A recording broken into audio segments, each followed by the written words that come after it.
The lights were bright, the cameras steady, and the studio dead silent for a moment. Then the theme music of the global exchange played, and millions of viewers tuned in to what they believed would be a polite, formal conversation. But inside the studio in London, Prince Harry already sensed something was wrong. He adjusted his collar and glanced at Kevin O'Sullivan, the host, who gave a thin, tight smile that didn't reach his eyes. Behind the cameras, producers watched closely. They were expecting something big, something messy. The red light blinked. They were live. Joining us today, Kevin began, is Prince Harry, Duke of Sussex.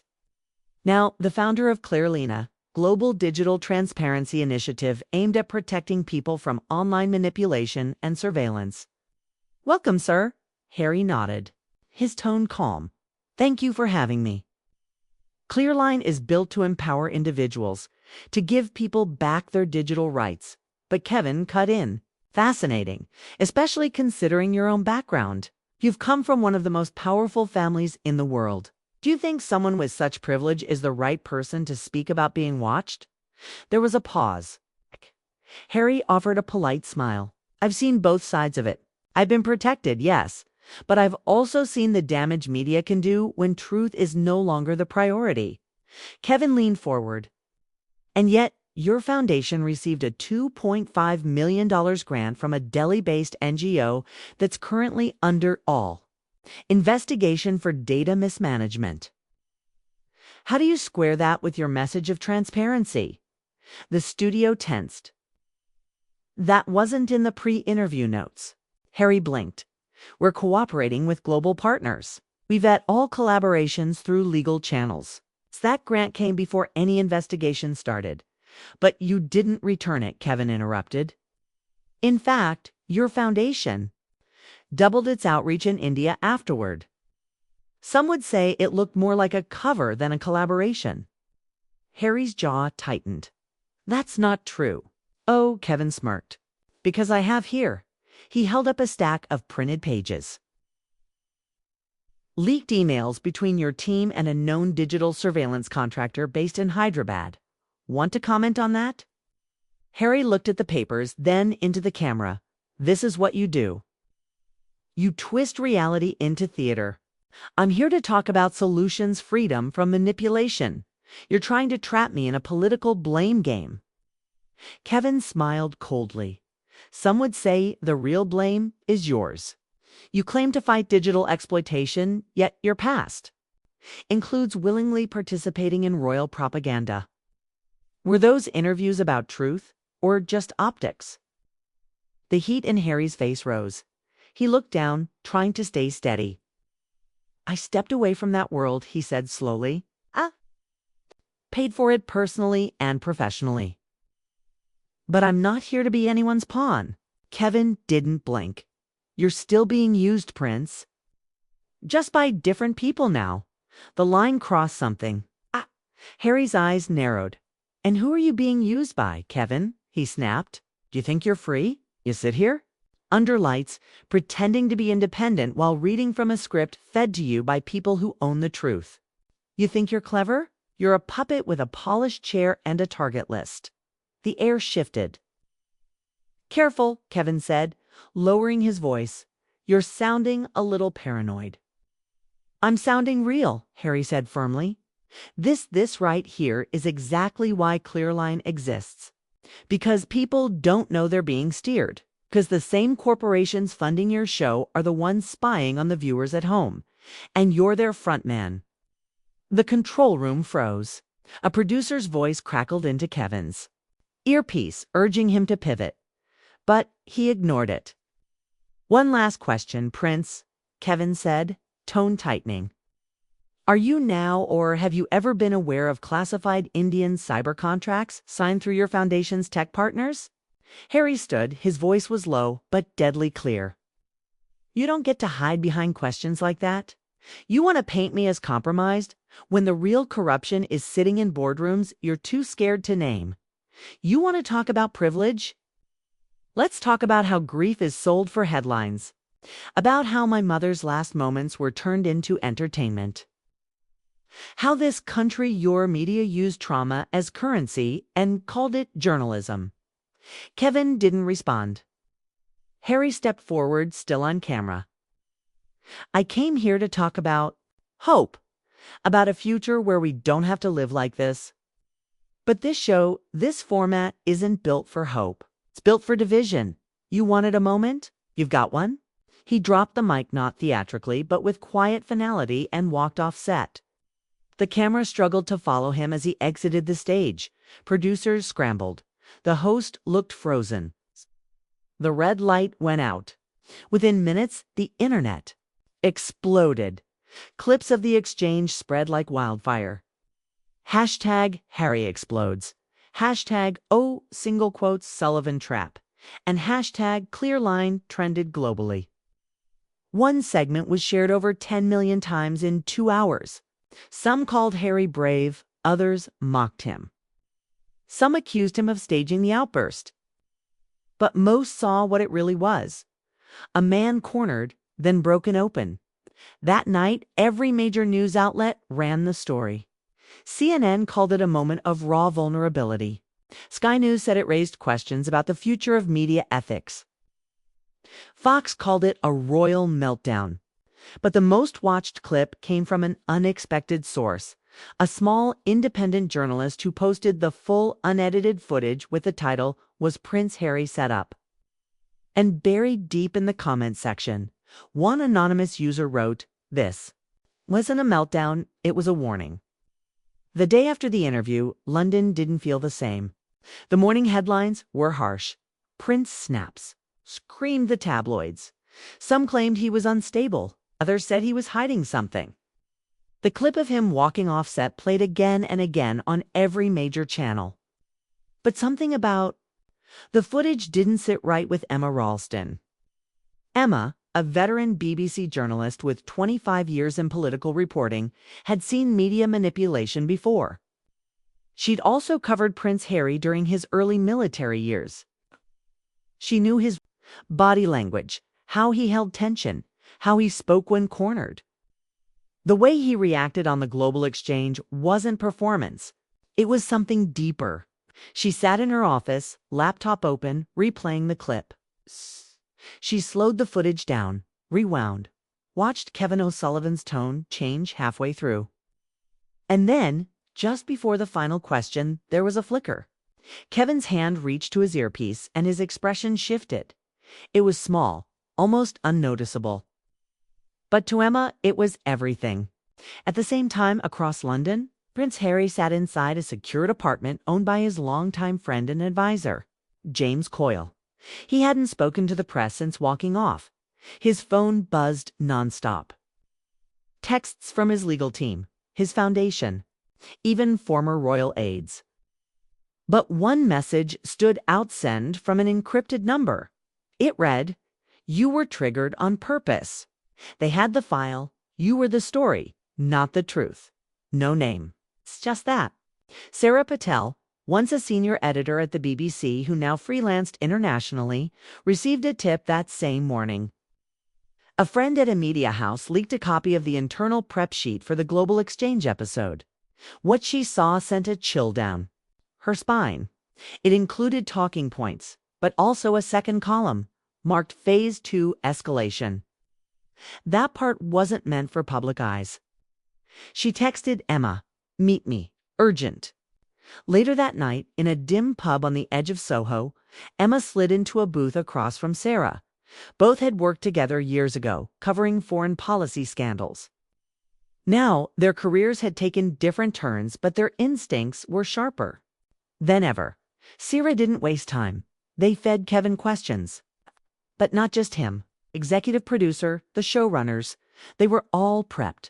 This wasn't journalism. It was a hit job. Emma frowned. Who gave the instructions? Sarah pulled out her tablet. The trail goes cold. But one of the prep documents was marked with the initials CV and the metadata links back to the cabinet office. Emma sat back, stunned. Colin Werner. Werner was no stranger to controversy. A known government media strategist. He had been involved in a number of low-profile but high-impact narrative management operations. He was good at steering public attention, especially when high-profile figures became a risk. Sarah nodded. If Werner's involved, this goes deeper than ratings. It means Harry was silenced for a reason. Meanwhile, in Delhi, a whistleblower named Amara Singh watched the headlines from a safe house. She had once worked for a tech consultancy contracted by Indian and British firms to develop facial recognition and sentiment analysis tools. A few months ago, she discovered that one of their software packages had been embedded without disclosure into a so-called humanitarian project run by an NGO loosely tied to Clearline, Prince Harry's foundation. But the foundation had pulled out when Harry found out. And suddenly, Amara's contract was canceled. She had been followed, threatened. Now, seeing Harry being accused of shielding Indian surveillance, she knew it was a setup. She sent an email to a secure address she had used once before to contact a digital rights group. It read, "I have proof the tech was planted." Harry didn't know. They're using it now to discredit him. Back in London, Harry sat across from James, holding the printed text of Kevin's final question. "Are you now, or have you ever been aware of classified Indian cyber contracts?" James looked at him carefully. "That's not a journalist's question. That's illegal. Landmine." Harry nodded. "They wanted to make me react. And I did." James opened a secure laptop. "Then we find out who gave the question. And why." Prince Harry sat in silence, staring out over the River Thames from the private apartment's high-rise window. The city lights flickered like static, beautiful from a distance, dangerous up close. The longer he stayed quiet, the more the story mutated online. Headlines were twisting his silence into guilt. Every word he hadn't said was being spoken for him. A knock at the door pulled him from his thoughts. James opened it. Emma Ralston and Sira Patel stepped in, both holding files. "We need to show you something," Sira said. Harry sat down at the small table as Emma placed a tablet in front of him. She played the off-air audio clip. Kevin O'Sullivan's voice was unmistakable. "We go in harder this time. He's too loud. Make him crack." Harry's eyes didn't blink. "How did you get this? An insider?" "And that's not all," Emma said. She handed him the prep sheet Sira had obtained. "This is the show's internal rundown. The highlighted portion, Phase 2 escalation, was never meant to be public." Harry scanned the notes. There were coded cues, instructions to switch camera angles during emotional spikes, even a prompt to delay commercial breaks if subject agitation reaches threshold. "Threshold," Harry repeated. "They were tracking your body language." Sarah said, "Possibly even sentiment via biometric software." "Your walk-off wasn't an accident. It was the goal." Harry's voice was low. "They wanted the explosion." Emma nodded. "It's a media strategy now. Stage a crisis, clip it, distribute the narrative before you can answer." Harry leaned forward. "But why me? Why now?" Sira slid over another document. "Because of this. It's a financial trail from Veritas, Insight Group, your foundation's old analytics partner. 2 years ago, they received a subcontract from an entity called Ralston Data Systems. That's a UK intelligence-adjacent company operating through shell NGOs. All right. They were embedding spyware into humanitarian platforms." Harry read the line. His chest tightened. "I shut that project down when I learned what they were doing," he said. "They weren't done with you," Emma replied. "They just changed the angle. Now they're using that buried connection to paint you as the villain." Across town, Colin Werner entered a secure meeting room inside a private government media strategy office. Screens lined the walls, each showing metrics from online engagement. Headlines, retweets, sentiment graphs, status. Werner asked. An aide responded, "The framing is holding.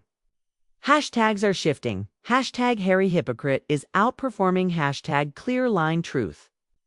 Werner nodded. "We need to preempt the next leak. Prep O'Sullivan for a defense segment." push the idea that he's being silenced for asking tough questions. What if the audio surfaces? Someone asked. Werner looked coldly at the screen. If it does, we deny. And if that doesn't work, we discredit. Meanwhile, in Geneva, Amara Singh watched the storm unfold from her hotel room. The documents she had smuggled out of India proved that Ralston data systems had paid her firm to develop facial emotion tracking. But what mattered more were the names tied to the project.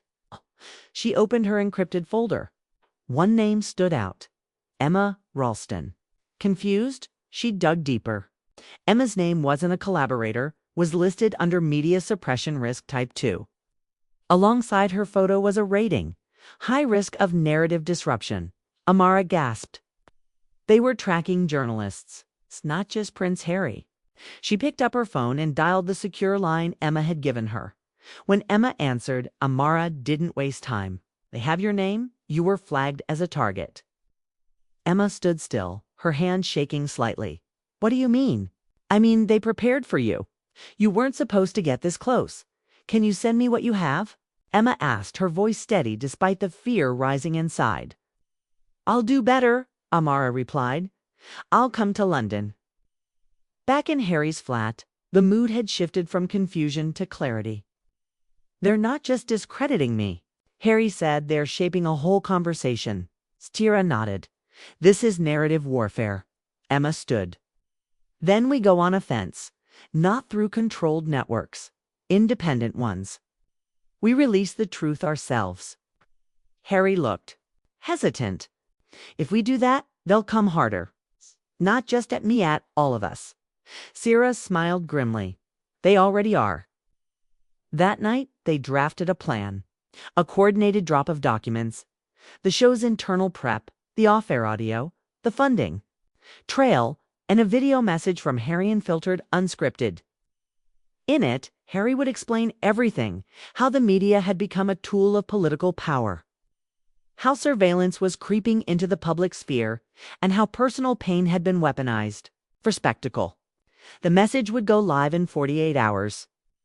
But before that, they needed to make sure they weren't tracked. Sierra called in a favor from an old contact in Berlin, a hacker who specialized in misdirection. He would mask the origin of the upload, route it through global servers, and guarantee the first few hours of visibility.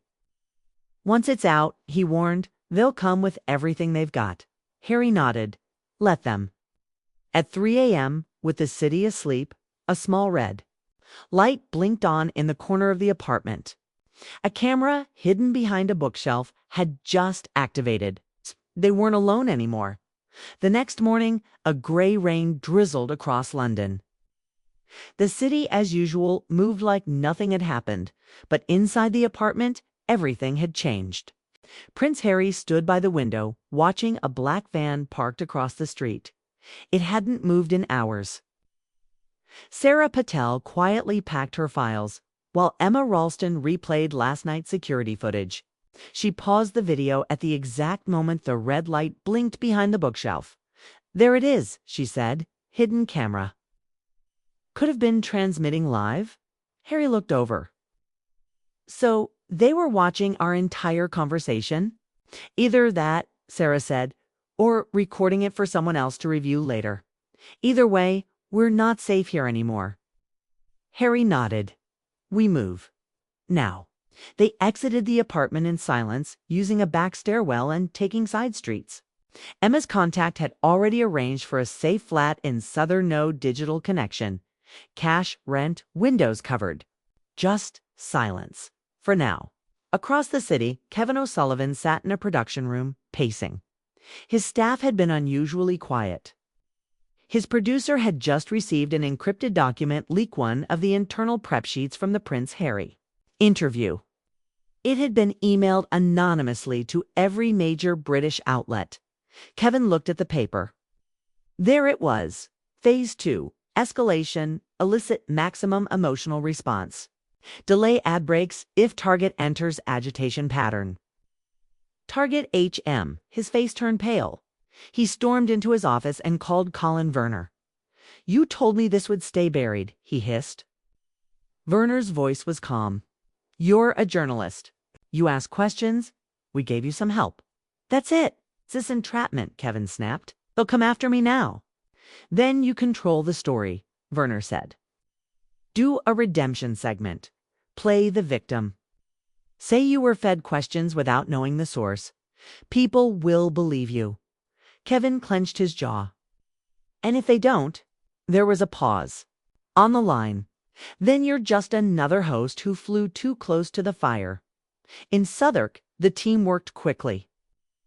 Sarah uploaded the documents into an independent server hosted in Iceland.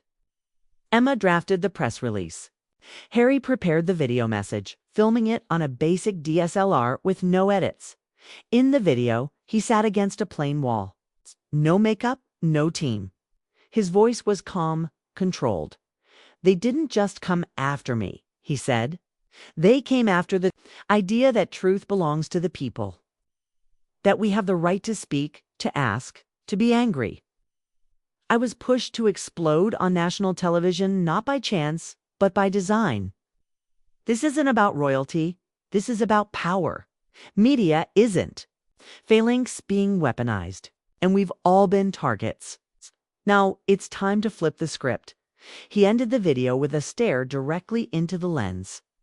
Not royal, not polished, just human. That afternoon, the leak went live. The full prep sheet, audio clip, funding. Documents and Harry's video dropped simultaneously across multiple international news platforms. Within minutes, #FlipTheScript, #ClearLineFiles, and #HarrySetup trended worldwide. At the BBC, Emma's former colleague led with the headline, "Evidence suggests Prince Harry was targeted in coordinated media trap." On Al Jazeera, Prince, or Pawn, the global war over truth. CNN broadcast the unedited Harry video in full. Even Sky News, usually cautious, aired a special segment on psychological manipulation in televised media.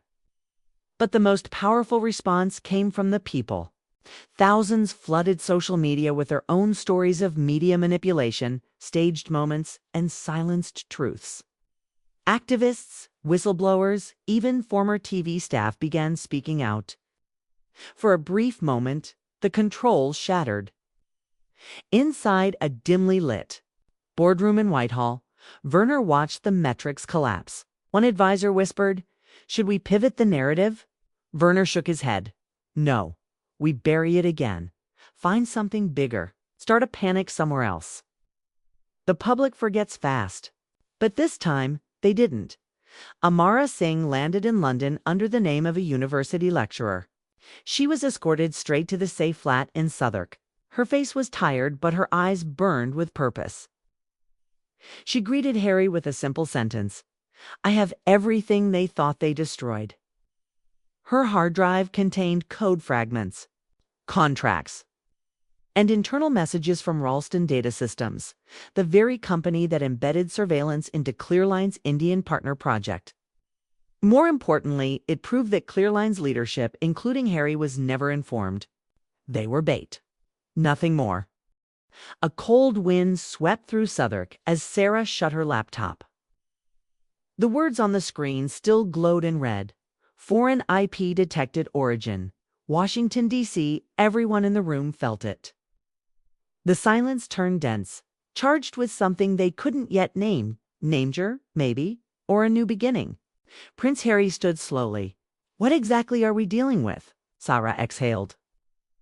The ping came through the encrypted node we used to publish the Clearline files. Someone in Washington traced it, likely intelligence-grade software. This wasn't just someone curious. This was deliberate.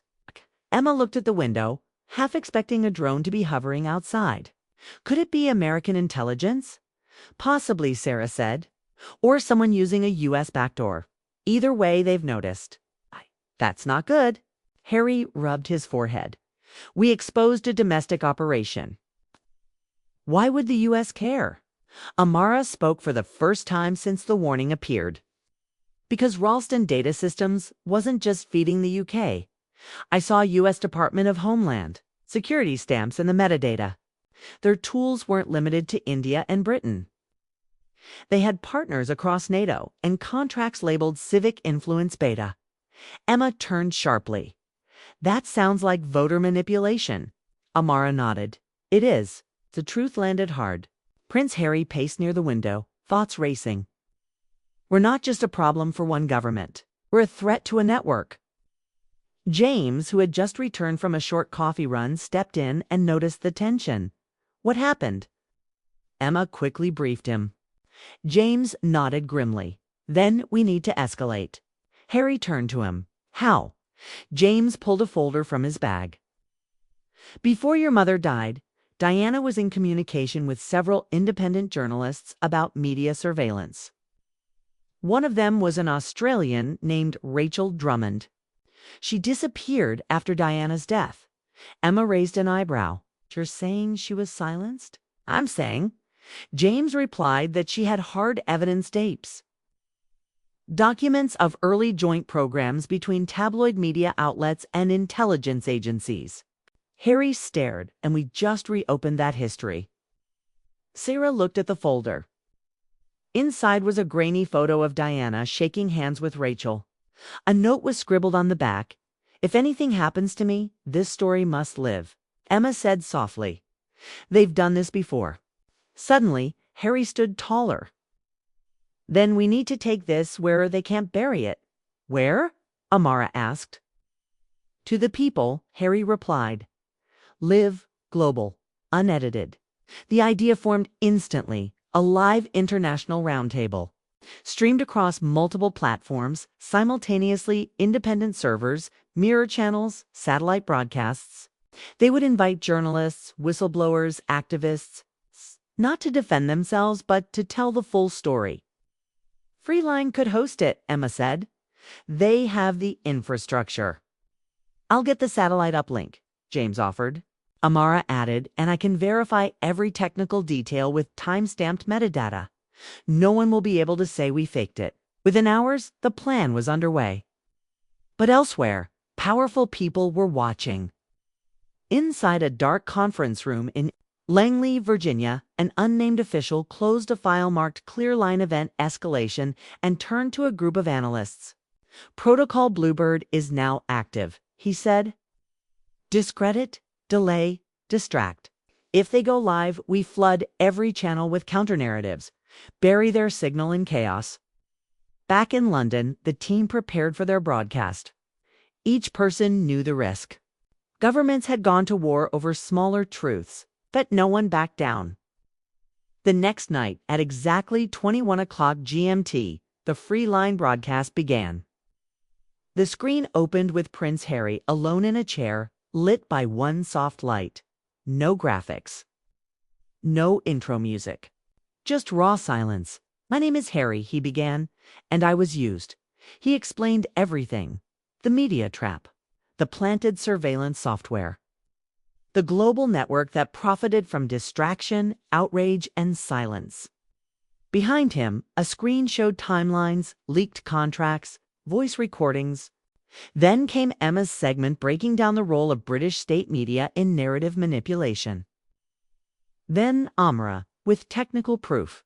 Sarah closed it with global patterns, showing how truth had been suppressed from South America to South Asia. Within minutes, the stream hit 22 million viewers. And then it went black. The feed cut screens frozen mid-sentence. At first, they thought it was a crash, but Sarah's phone buzzed. A message from their Berlin hacker friend. Your stream was hijacked. Mass interference, source, multiple nations. It wasn't a crash, it was a takedown. But Freeline had prepared. Within 45 seconds, 117 mirror servers relaunched the stream from secure locations. This time, nothing stopped it. The people came pouring in comments in every language. Hashtags flooded Twitter. Celebrities retweeted it. Former intelligence officers shared the feed, saying simply, they're telling the truth. But even as the broadcast continued, a new threat emerged. Emma's contact at MI5 sent a quiet warning. They've activated Asset Protocol. Your faces are on surveillance lists now. You'll be followed. Phones tapped. Flights monitored. Harry stood quietly after finishing his segment. You still want to do this? James asked. Harry didn't hesitate. This is the first time I've said anything that matters. That night, while the world digested the truth, a van rolled up quietly outside their safe house in Southern. Inside were two men. Neither of them worked for the press. The van parked outside remained silent for exactly 23 minutes. Inside the Southern flat, tension thickened. No one moved. The broadcast had ended, but the consequences had just begun. Prince Harry stood by the window, eyes fixed on the shadowed vehicle across the road. The others waited. No one touched their phones. Then 3 rapid knocks at the door. James instinctively reached for the stun baton hidden behind the bookshelf. Emma mouthed a silent wait. Sarah crept toward the peephole. It's her, she whispered. Amara. James opened the door slowly, revealing Amara soaked from the rain, face pale. They tried to intercept me, she said, breathless. There were 2 men waiting at my hotel. I took the fire stairs, looped through Borough Market. I think I lost them. Emma helped her inside, locking the door behind her. Then they know we're not finished, Sarah said. Amara pulled a memory stick from her coat pocket. They'll do anything to stop this one. Harry took it, staring at the tiny device in his hand. What's on it? Insurance, Amara said. Proof of a covert program joint, UK-US operation called Project Cascade. It uses predictive sentiment AI to steer public opinion. And your name, Harry, is listed under disruption variables. So is Emma's. James leaned over the table. Is there proof of deployment? Amara nodded. Tested in Canada, India, and parts of Eastern Europe. They weren't just watching social media, they were rewriting what people saw. Silence again. Sarah was the first to speak. If we release this, there's no going back. Emma added, we're not just exposing media manipulation anymore. We're proving global thought control. Harry looked at all of them. That's exactly what we do. Meanwhile, across the Atlantic, a classified briefing began in Washington, D.C. inside a secure operations center. Agency heads watched the playback of the free line broadcast. A tall, white-haired official placed both hands on the table. He went too far. He named agencies, another added. Referenced software still in beta. And the reaction? Massive. Over 40 million combined views. Hashtag Clearline Files is now in 126 countries. Saudi Arabia and Brazil issued official statements. India has gone silent. Then we trigger Option Read. A silent nod passed around the table. Option Red was a coordinated disinformation operation. Discredit every whistleblower, fabricate. Past scandals release pre-recorded leaks meant to confuse the public. Within hours, the internet would be flooded with half-truths and doctored clips. In London, the smear campaign began fast. A video surfaced of Emma Ralston appearing to accept money from a defense lobbyist. It was grainy and time-stamped for 2018. That never happened, Emma said. I was in Geneva that day covering the WTO conference. They're forging history now, Sarah muttered. Then came the attack on Amara. A fake tweet supposedly from 2 years ago claiming she supported government surveillance. It spread before she could respond. Next, they went after Harry. A leaked memo showed him discussing ways to avoid taxes on Clearline funding, completely false. But viral nonetheless. James cursed. They're building a fake past faster than we can tell the truth. But then something unexpected happened. A former MI6 officer named Thomas Barlow posted a long letter on Medium. I was part of the early formation of Project Cascade. I helped create a system I now regret. Prince Harry and his team are telling the truth. The documents are real. The threat is real. His identity was confirmed. His letter went viral. Within minutes, several retired U.S. analysts followed suit. including a former NSA linguist who verified the language in the Project Cascade files. The floodgates cracked. By midday, The Guardian published a piece titled, "The Digital Curtain: How Algorithms Became Global Censorship." Inside it was a quote from Harry's speech, "We don't control the narrative. The narrative controls us." Still, danger pressed in. That evening, the Southwark flat was breached. They heard at a muffled thud downstairs. Lights cut, phones jammed. James moved first, hitting the emergency protocol. Backup batteries lit the room in dull blue. Emma grabbed the hard drive. Amara stuffed printed documents into her jacket. Sarah opened the window to the back fire escape. "Move!" James barked. The black car tailed them all the way to Dover. It kept its distance, never too close, never too far. Just enough to let them know, "We see you." Sarah watched from the back seat, knuckles white around her phone. Same plate for over 40 miles. She whispered. James at the wheel didn't look up. "Keep calm. We hit the ferry in 8. If they move, we vanish." Prince Harry sat beside him, staring ahead. The silence in the car was thick, broken only by the hum of tires and the occasional cough of static from the signal jammer hidden in the trunk. They made it onto the ferry with seconds to spare. As the ramp lifted and the black car slowed to a halt on the dock, Emma turned to Harry. "We're not safe yet. But we just gained a few hours." Across the channel in Brussels, security was tight. The European Parliament had gone into operational lockdown. Word had leaked that Harry and his team were bringing physical evidence of multinational digital censorship and political engineering. A hearing had been added to the official agenda under the title, "The Algorithm and the State: Digital Tools of Manipulation." It was the first time in history that a royal current or former was to testify in a hearing about intelligence corruption.